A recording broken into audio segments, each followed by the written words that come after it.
should be coming up on the old Facebook-aroni. I bought a couple guns this morning. Other than that, it was a typical morning. Did you buy them with cryptocurrency? No. Is your favorite gun shop accepting cryptocurrency? Because they should.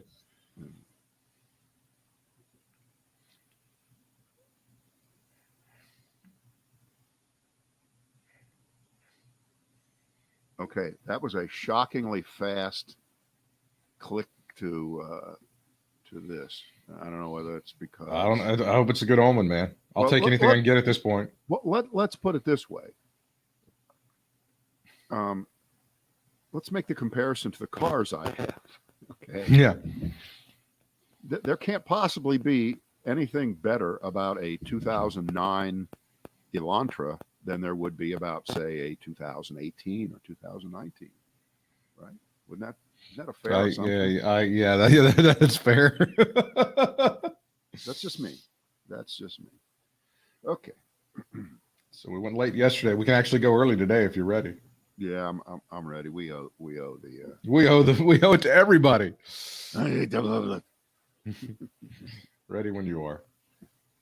Is Krusty the Clown the greatest character in the history of television? Is he the best? There's an argument to be made. One of the top, top 5, top 10, whatever you want to do. Archie Bunker, Krusty the Clown, George Costanza, And Saul. What about that neighbor on that show?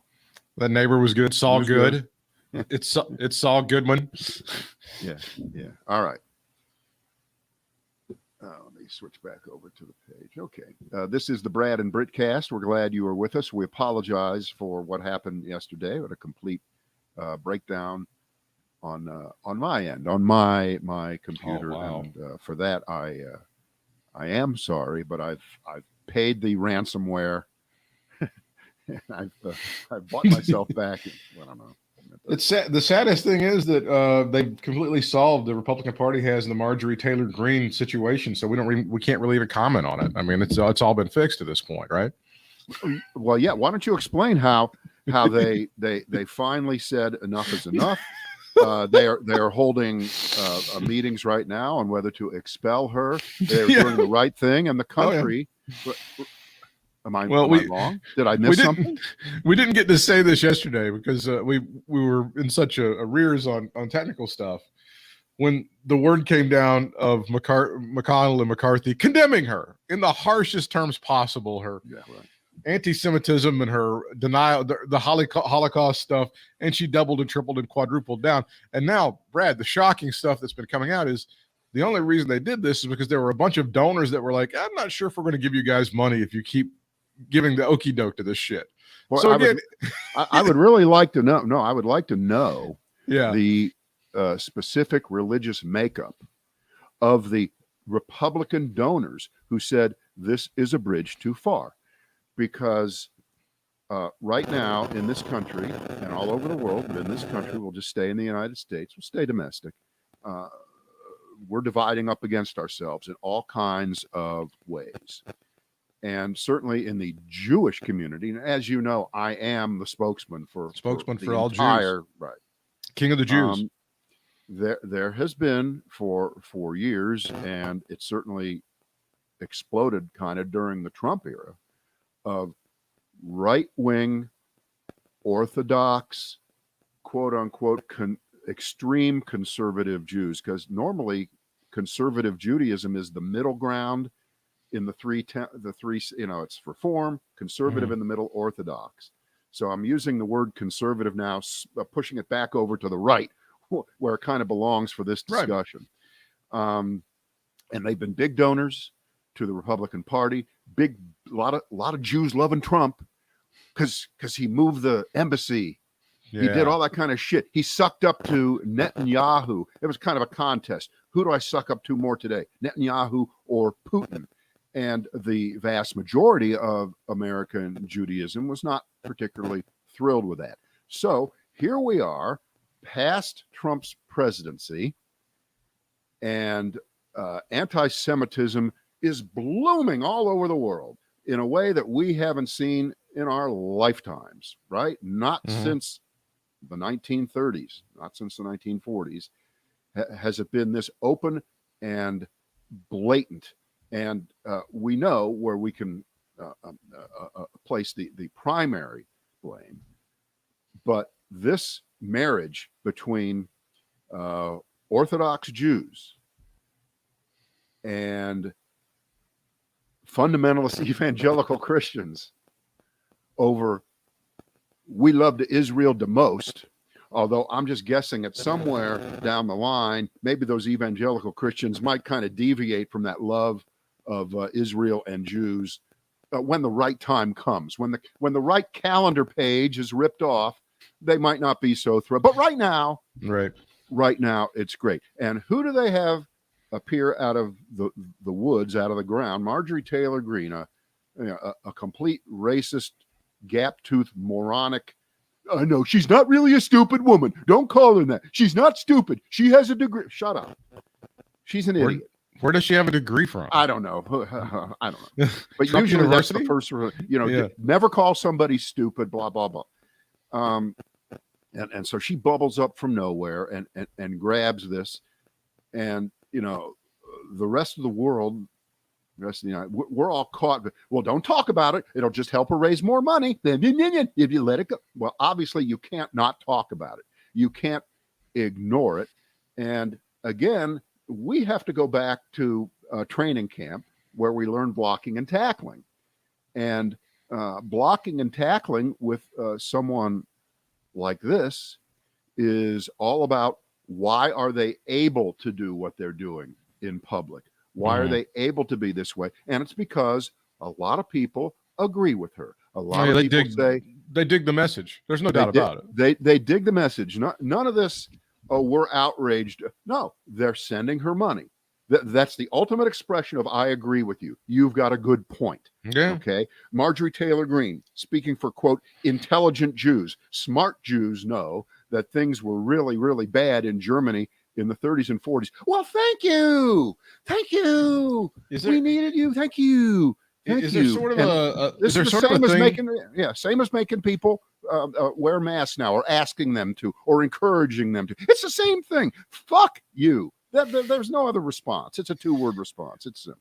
In the Jewish community, if I may use that in the broadest terms, is it now like a sense of the real Jews? They're the ones that support Donald Trump and all that he does. And I don't know what you other guys are doing over there. But I appreciate the attempt to place that kind of idiotic labeling over Judaism as it is placed over patriotism and the general public, right? Exactly. Exactly. And you're right. What you're saying is not possible, but I've never heard anything even remotely close to that. But that being said, you may be way early in thinking something. I usually like am. Well, I think that I didn't get to say this yesterday, but I feel like the next step for her, now that she's been rebuked by McConnell and McCarthy, and again, not really. Let's make this very clear. How courageous were those two men in striking her down? How courageous an act was she wasn't struck down. It wasn't a rebuke. Great. She still has her seat in Congress. She should be kicked out. And by the way, the best recent example of someone like this was Steve King from Iowa. I mean, Steve King was just a flat out moronic racist, and absolutely. But here's the problem: he kept getting reelected in that one district in Iowa that he represented for many, many years. And the entire state of Iowa is not a right-wing hotbed. It just isn't. But like North Carolina and a lot of other states, the more rural you get, the redder you get. And that was that district.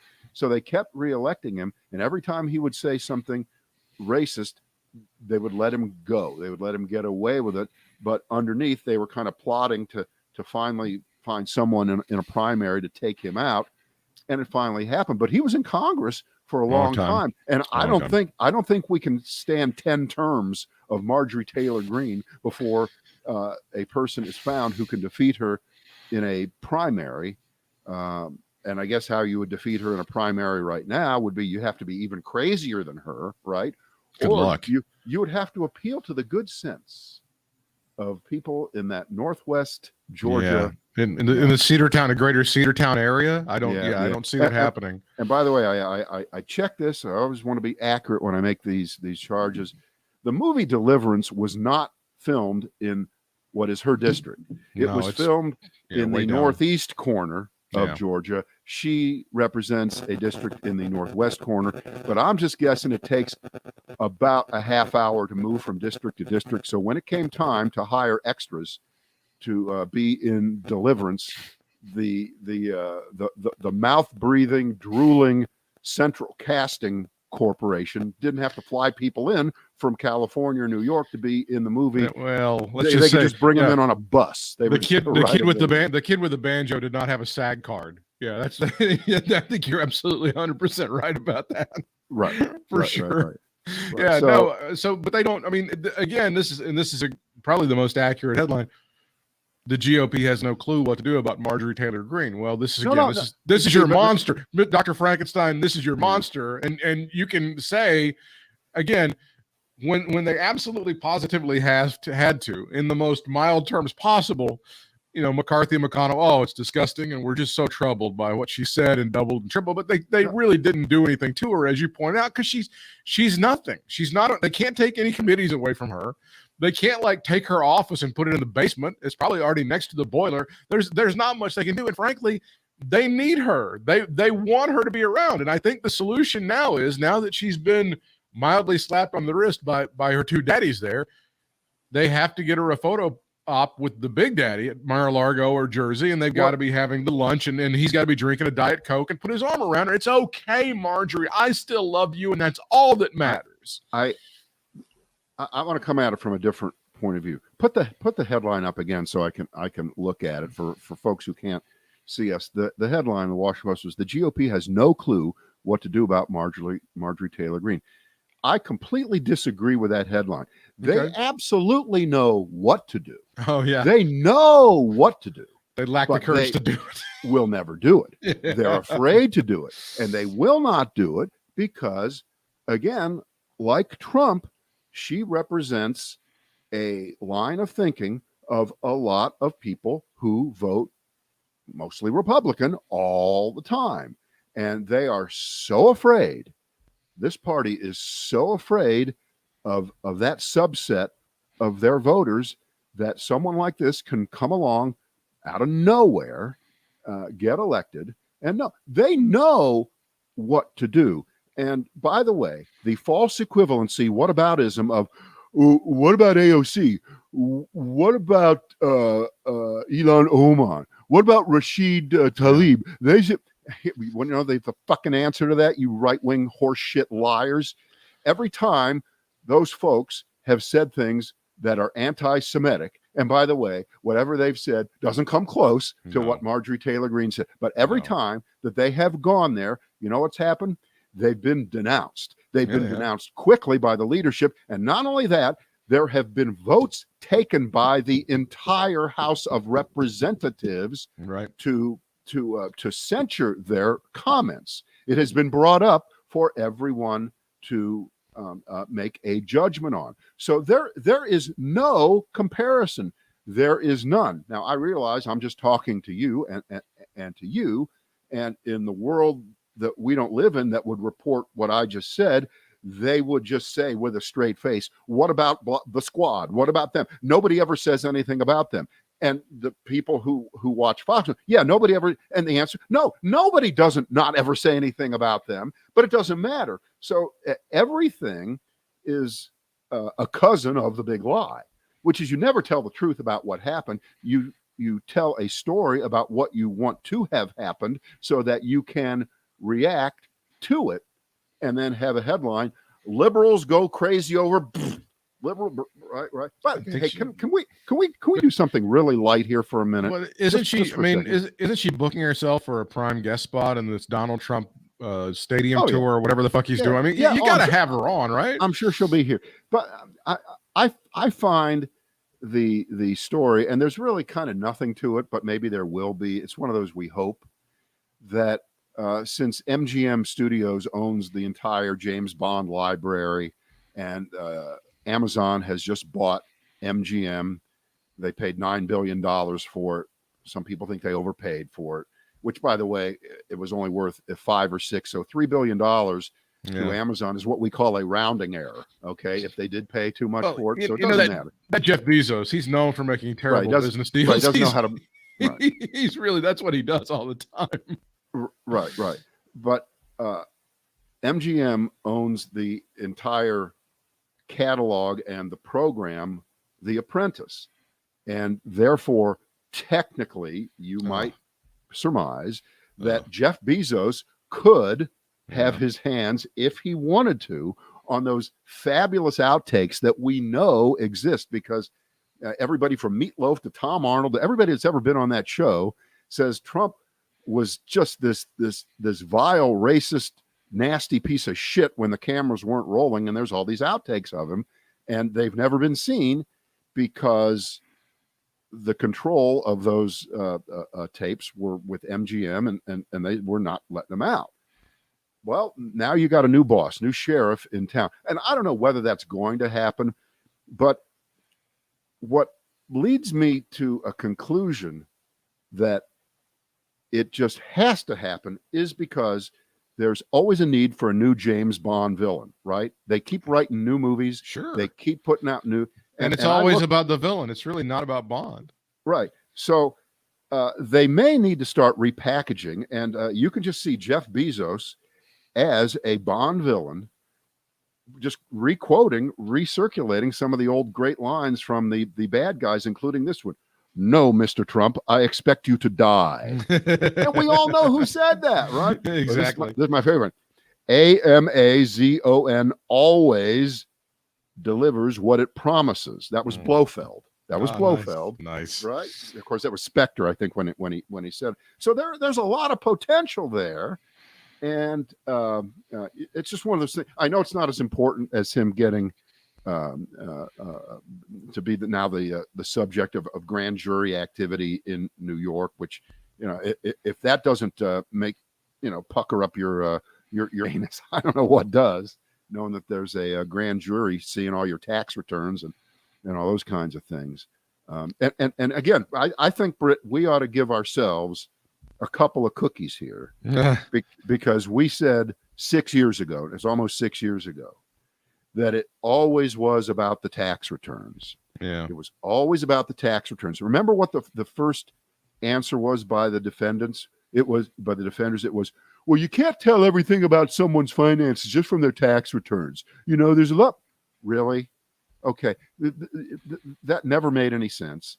And you'll notice that I don't think that Trump has even bothered now to say that everything that the Manhattan DA and the state of New York is seeing on his taxes, it doesn't count because I'm still under audit.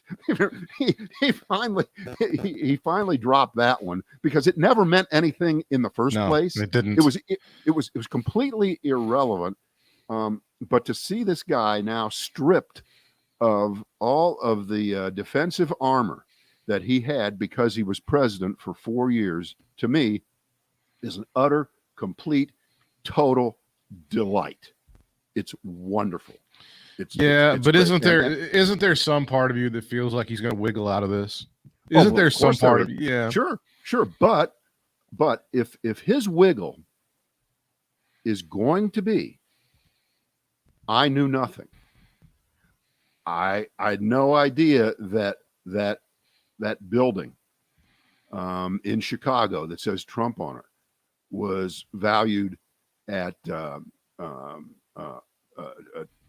million for for insurance purposes, but it was only worth $10 million for tax purposes. Okay, so I'd only get taxed at $10 million, but when I went to insure it, it was worth 10 times that much. If he thinks that that's going to be able to sell in front of a grand jury, let alone a real jury if it's heard, or in front of a judge if this is the kind of trial that it would be, I think he's nuts. I think they've got him on this stuff. Because remember, we've been hearing that for years from everybody associated with him, including Michael Cohen, who was in the room where it happened. He was in the room. And when Trump surely was bragging constantly about how brilliant he was, but you know what I heard yesterday? There are now two really famous people. Well, there's three, but I'll tell you who the third one is later.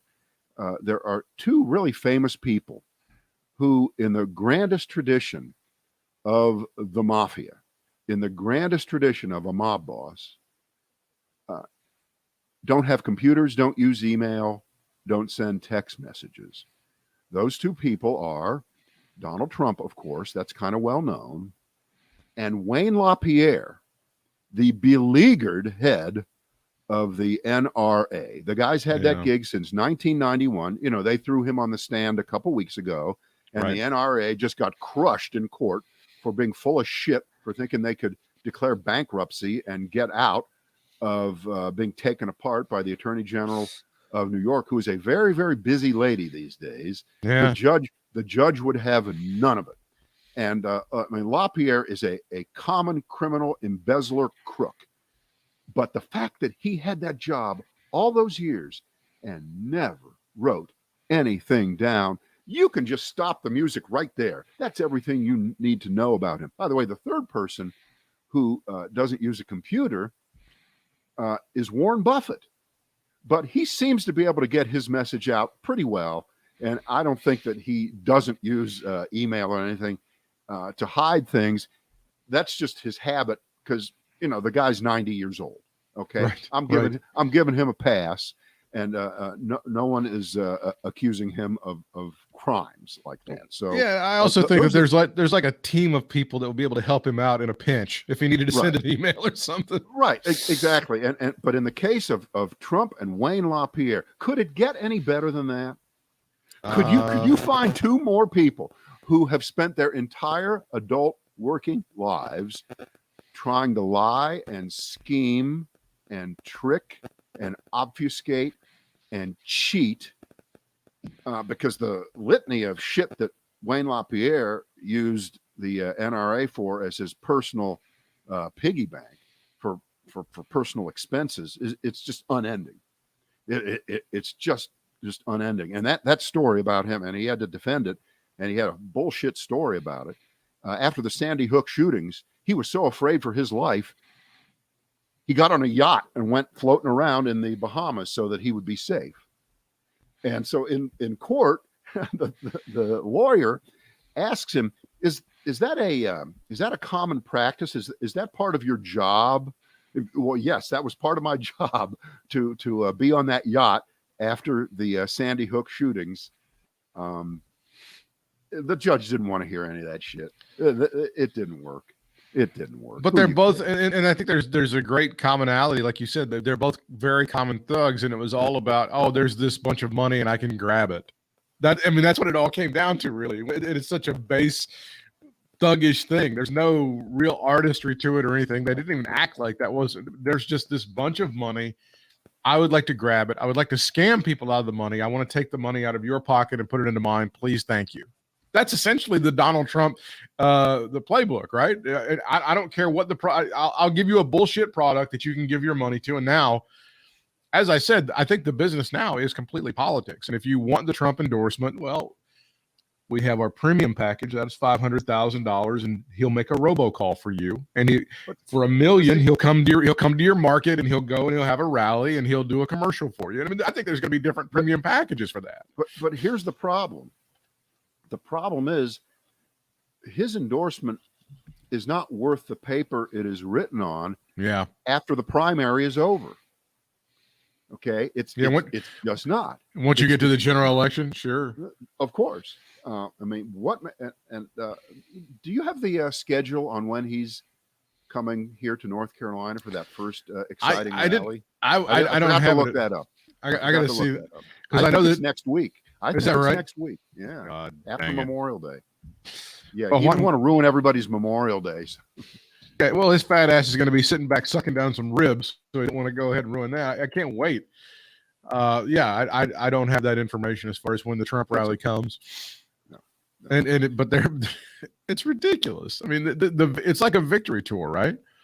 That's essentially what this is going to be. I don't It's like think. a No, I victory don't tour. think it's going to be a victory. Well, I guess you have For to him. pretend that it's that. Yeah. For mentally deranged people, sure. Yeah. I mean, that you can just see the signage. He'll put up President Donald J. Trump. It's not illegal to put that up there, which is what he'll say, and he'll do all that kind of crap. Well, you have all of these. You have all of these surveys and these polls that show the majority of Republicans. A majority of Republicans believe he's the real president. I mean, then they keep, and the number keeps going up, Brad. Like every couple of weeks they'll do it, and it's like, oh, it's a couple percentage higher. Yeah, I think he's the real guy. As these recounts come in, it becomes more obvious. Okay. The thing in Arizona is just a fever swamp of just awfulness right now. I always thought it looks like Arizona, to me, is the test tube baby for the United States of Trump or the Trump states of America or whatever new confederacy is going to come out of this. Well, that's what it seems like.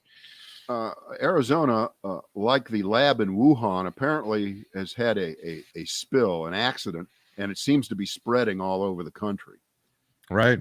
And in the case of Arizona, we know it's on purpose. We have no idea what happened in China. And if we could just address another just nonstop line of horse shit and spiking the football, and we were right all along crap of, because there is growing evidence that there is no evidence that an animal exists that may have passed on the original COVID-19 virus a couple of years ago, and that 3 people got sick from something in November of 2019. We don't know what it is.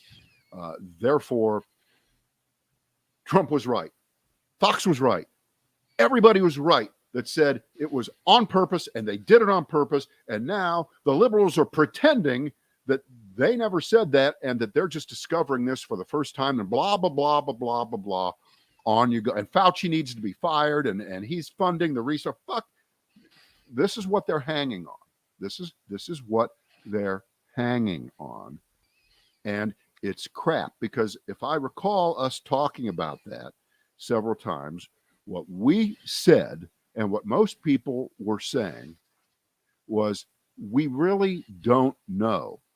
And because Trump went with Kung Flu and China virus and every appeal to racism in trying to tag intentionality onto China and President Xi and the cover-up and the rest, yes, we look like we were deniers of that even being a possibility, because we didn't go along with Trump, who really had no real evidence that that was a distinct probability, let alone a possibility, which it was, of course. It always was a possibility. And this is what they're hanging their hat on, as if, and let's play this game. Let's play this game of what if back in January, February of 2020, we definitively knew, we absolutely knew that it happened in a lab in China. They fucked up and they tried to cover it up. What would have been different over the next 10 to 12 months in terms of the way we attacked and defended ourselves against the virus and went forward quickly with the development of the vaccine? You know, the thing that Trump did that any president would have done, but he acts as if he's the only guy that ever thought that we might want to have a vaccine more quickly than 4 or 5 years from now. What do you think would have been really different? Were we going to go to war with China? We're going to place an embargo on China, no trade with China? No, we wouldn't have. Nothing would have been different. All it would have been was, being sure back then, but we couldn't be sure back then, and we're not sure now. We're not 100% sure, and you can't go to war figuratively when you don't have the facts. And yes, they're covering it up. The cover-up indicates they have something to cover up. I get that. We all accept that, but it was always the case that China was not forthcoming with the origins of it, and that's been said from minute one, that they would not allow independent folks to go in there and check it out. That's been fairly obvious. And I put up the most obnoxious headline from the New York Post, thinking you would flip out. Fauci facing calls for resignation after shifting positions on probe. Yes, he's facing calls for resignation from Rand Paul, Tom Cotton, Sean Hannity. Yes, that's who he's facing calls of resignation from. It's not a real thing. It's not a real deal. He hasn't done anything wrong. And I don't know how many people would be dead if Dr. Fauci had not done what he did over the past year for this country. I think he's been an absolute hero in this entire story, no matter how you look at it. And you can cry about this and say, well, if he would just listen. Yeah, if he would just listen to Trump and started drinking some bleach, back last May, everything would have been great. Well, even worse than that, because it was never likely that thousands, hundreds of thousands of people were going to clear out the shelves, not just of Clorox wipes, but of Clorox bleach itself, and start making cocktails with it. What's kind of worse is the promotion, if not in actuality, but in visibility for those several months in the spring and summer of that quack who wasn't a virologist anyway, Scott Atlas. Scott Atlas. And remember, Scott Atlas was a leading proponent of let the virus run wild and we'll get so much herd immunity that everything will be fine. We would have, who knows, 1.5 million, 2 million people dead right now. No question about that. Had the kinds of measures that Scott Atlas advocated been used. No masks. Everybody gravitate together. Don't change anything. Let's go back to the way it was before we even knew about this, because the more people get this, most of them won't die, right? Remember that? Most of them won't die. Most of them might not even have symptoms, but we'll build up immunity quickly, and that's how we'll beat this. Also, fuck the old people. Fuck those guys. Fuck the old people. Right. Fuck the old people. And remember, it was people like Fauci who said, no way, Jose, this is not how you do it. Yeah. And first of all, it's a basic misunderstanding of what herd immunity is. I mean, it's just a basic, like, they just don't understand it. They throw it out there as a term. They don't know what it is. And they just go, well, herd immunity is when everybody just goes out there and starts coughing and breathing on each other. No, it's not how it works, you dumbasses. That's not what happens. We don't, and we're not having mask burning parties, and we're not doing all of that shit. And yes, there are some of us who are fully vaccinated who are still going to wear the masks when we go into Walmart and we go into grocery stores, because that's how we are, because we happen to care about other people. Sorry, I know that hurts your feelings. I know that's socialist. I know that's Stalinist. I know that's, it's Hitlerian. I know all of those things, but that's just how it is. And you're right. It's the promotion of people like that and all that shit. The revisionist history on this is going to be amazing going forward. The way that Donald Trump had this problem solved for us, Brad, within 90 days of the virus coming to America, that's going to be what they're going to try to forward and try to misinform and disinform with us for years and years and years to come. And now people like Dr. Fauci are finally realizing the wisdom of Donald John Trump Sr. and how right he truly was.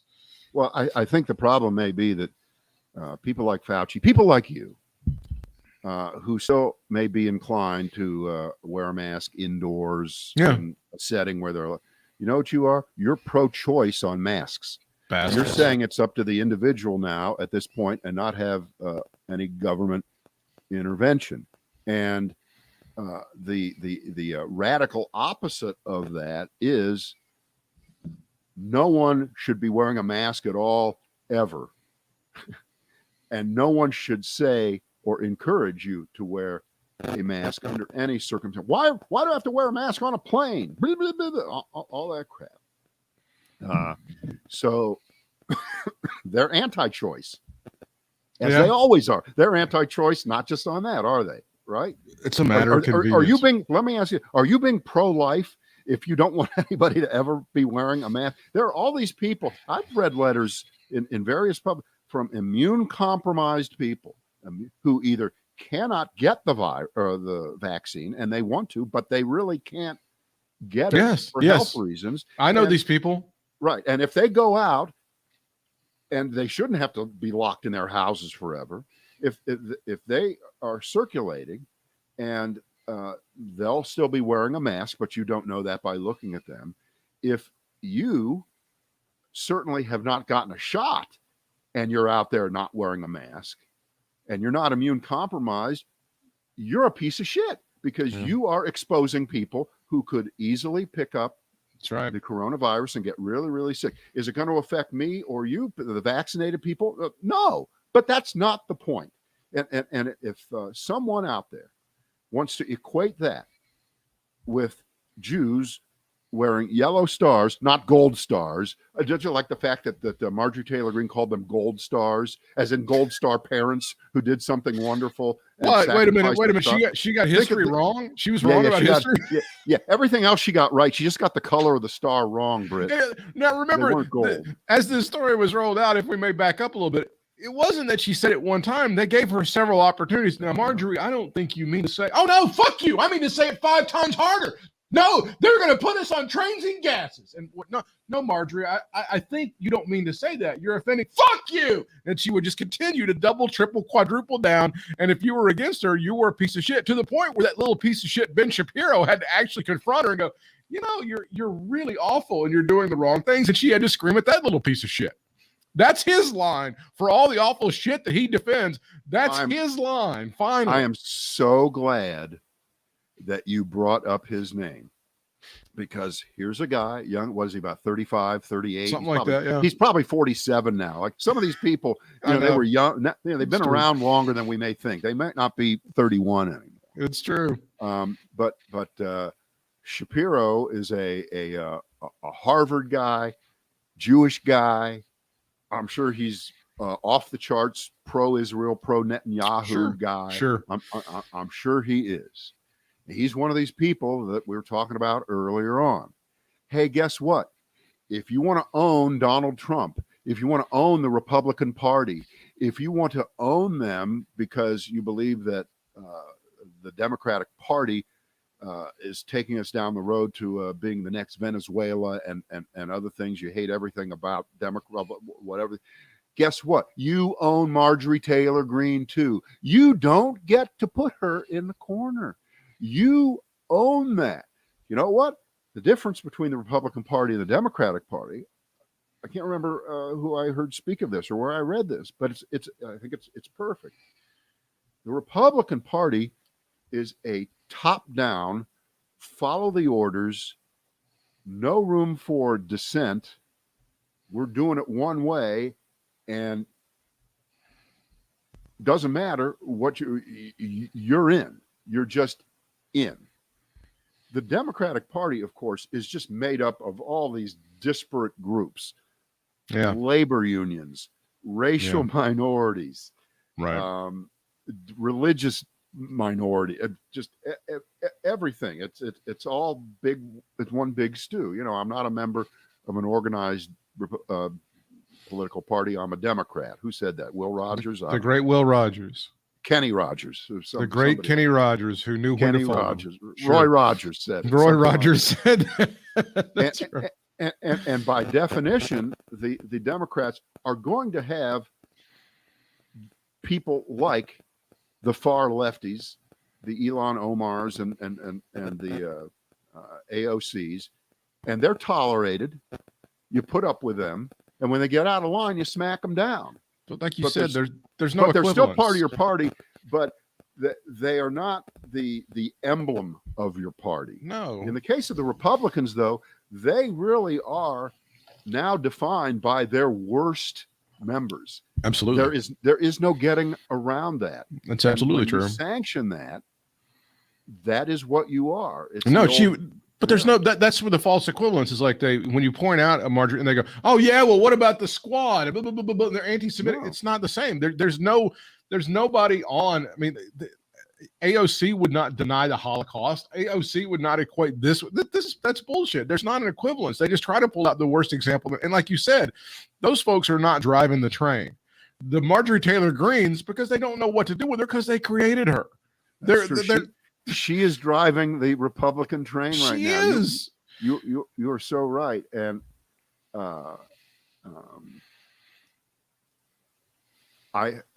if there's no 9/11 style commission, that comes into being because somehow no Republicans up to the number 10 will vote for it along with the Democrats. So you don't get to 60 and you don't get a commission. And then the Democrats have to do the investigating themselves with Benghazi style hearings, which they won't be Benghazi style, but I'm just using the equivalence there of those were all Republicans who went after Hillary Clinton on those committees because it wasn't a bipartisan aspect to that. If Hillary Clinton had summoned the murderers to go in and kill the folks at Benghazi, then you might have something going on there. But here is the point: if the Democrats appoint their own commission, then they really need to ask and put on that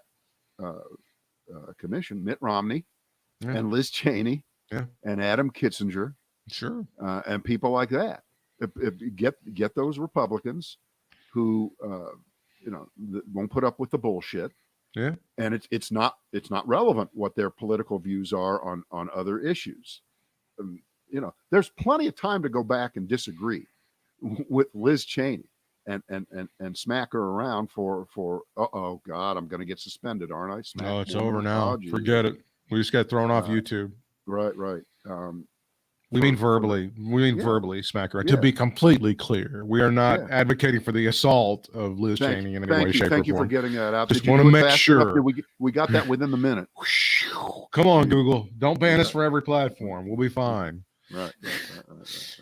Yesterday marked the first anniversary of the death, the murder of George Floyd. This is the iconic image that's been going around and possibly, I think without question, the photograph of the year was Derek Chauvin with his knee on George Floyd's neck as George Floyd was dying in front of our eyes. This may be one of the images of 2021. For you guys who are listening to the podcast, it is a Marine at the White House holding the door for George Floyd's daughter as his family went to visit the White House.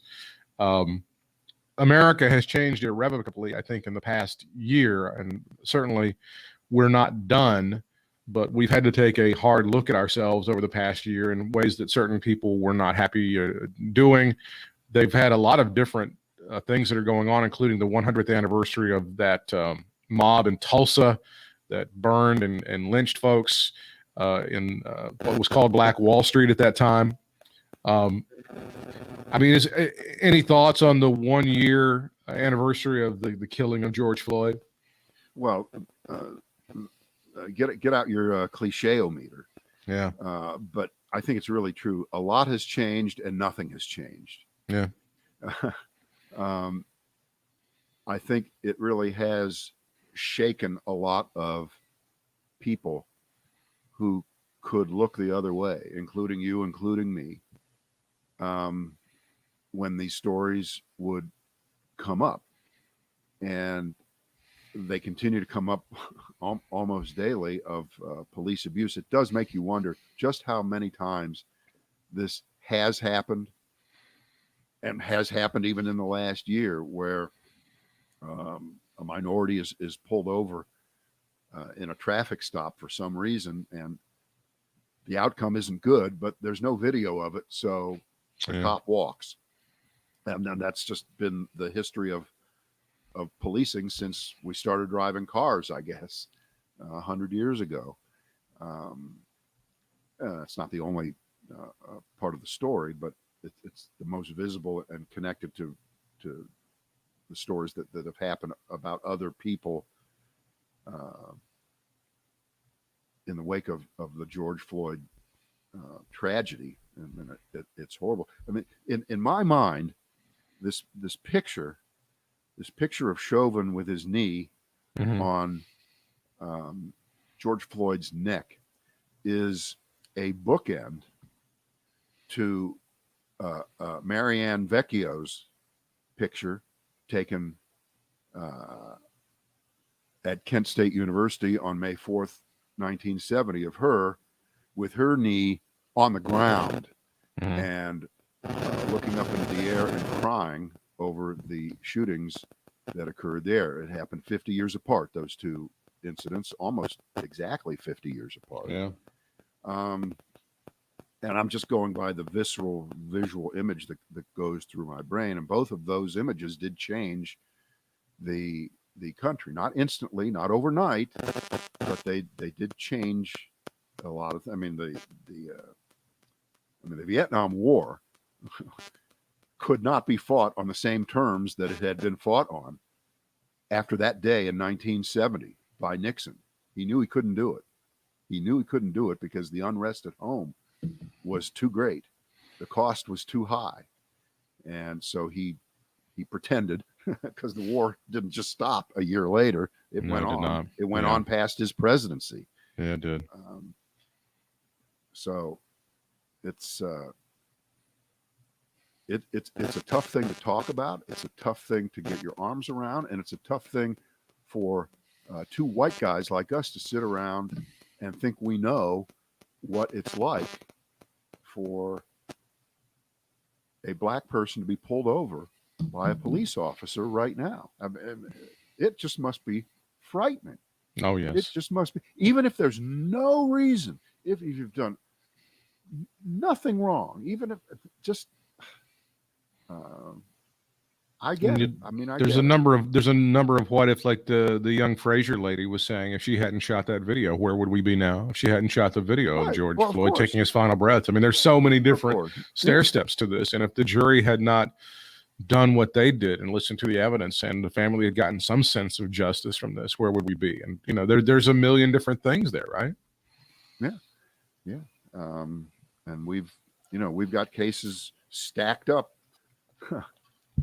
over here on the shelf that are coming up one at a time that are going to be heard in the same context. We have this case out of Louisiana that we just learned about. And this whole thing with police body cam video, holy shit.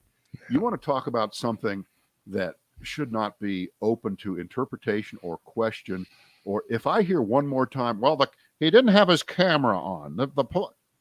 No, this has to be, the minute you put your uniform on, the thing should be running. It just, you shouldn't be turning it on and turning it off. Right. And we should have we have some sort of standard rules for issuing who gets to see it. Like we talked about for years, these 911 tapes that are available immediately when there's no use other than to hear someone begging for their life. There's no use in hearing it. There's no public benefit. But then we'll show you 20 seconds here, and then we'll edit this here. And then maybe 2 weeks from now, you can't have that. That's outrageous. And that is the next fight. But yeah, we continue to soldier on. Yeah. All right. We made it through. Yeah, we did. One more tomorrow, everybody. Right. Commission. COMMISSION.